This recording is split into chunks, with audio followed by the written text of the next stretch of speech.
कोल्हापूर महानगरपालिकेच्या स्थायी समितीसह परिवहन आणि महिला बालकल्याण समितीच्या सभापतींच्या निवड प्रक्रियेला सकाळी 11 वाजता महानगरपालिकेच्या स्वराज्य संस्थापिका ताराराणी सभागृहात सुरुवात झाली। यावेळी समितीचे सर्व सदस्य सभागृहात उपस्थित होते। पहिल्यांदा स्थायी समितीच्या सभापतीसाठी मतदान होऊन सभापतीपदी भाजपच्या विशाल शिराळे यांची निवड झाली। त्यानंतर परिवहन समितीच्या सभापतीपदी शिवसेना शिंदे गटाच्या सत्यजित जाधव यांची, तर महिला आणि बालकल्याण समितीच्या सभापतीपदी शिवसेना शिंदे गटाच्या कौसर बागवान यांची निवड करण्यात आली। दरम्यान परिवहन समितीच्या सभापतींच्या निवडीवेळी स्थायी समितीचे सभापती विशाल शिराळे यांनी मतदान केल्यानं वाद निर्माण झाला।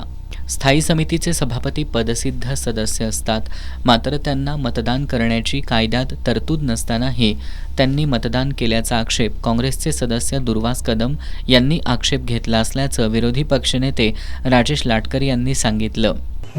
त्यामध्ये परिवहन सभापती निवडणुकीच्या मध्ये परिवहन समितीच्या बरोबरीनं पहिल्यांदा स्थायी सभापतीची निवड झाली आणि त्या स्थायी सभापतींचं मतदान आज परिवहन सभापतीला घेण्यात आलं।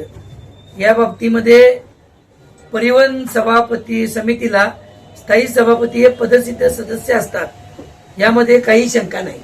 पण त्यांना मताचा अधिकार आहे का, असा आमचे परिवहन समिती सदस्य दुर्वास बापू कदम यांनी आक्षेप घेतला त्या निवडीच्या दरम्यान। त्यावेळी त्यांना आज सांगण्यात आलं की प्रकरण 25 महापालिका अधिनियम प्रकरण 25 पोट कलम 2 अन्वये त्यांना अधिकार देता येतो, पण त्याची पूर्ण वाचन करण्याच्या वेळी आलं त्यावेळी त्या कलम मध्ये कुठेही स्वयंस्पष्ट असं उल्लेख नाही आहे की स्थायी सभापतींनी परिवहन सभापतीच्या निवडणुकीमध्ये मतदान करावं। पदसिद्ध सदस्य आहेत ते, पण त्यांना मताचा अधिकार आहे असा कुठेही उल्लेख नाही आहे। समिती सभापतीची 12 सदस्य जे निवडले जातात त्यातूनच व्हावी असं प्रकरण 25 कलम 2 मध्ये उल्लेख आहे।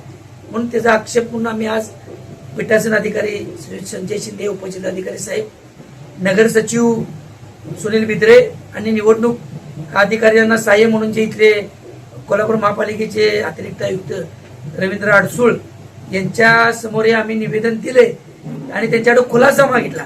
तर त्यांना खुलासा काय करता येणार, त्याची तरतूद दाखवता येणार, तर त्यांनी आम्हाला सांगितलं याच्यावर आम्ही लिगल ओपिनियन घेतो, एकाला 2 वकिलांचं घेतो आणि तुम्हाला 2 दिवसात देतो। निवडणूक 8 आणि विरुद्ध 5 झाली, तशी बलाबल प्रमाणे महायुतीकडे 7 आणि आमच्याकडे 5 अशीच व्हायला पाहिजे। 8वं मतदान आलं हे आमचा आक्षेप एवढ्यासाठी, जर स्थायी सभापतींना मतदानाचा अधिकार जर तरतूद असेल हे त्यांनी जर दाखवलं तर इथून पुढच्या काळात पण ती तशीच राहावी, यासाठी आमचं हे निवेदन आणि त्याचा खुलासा घेणार आहे।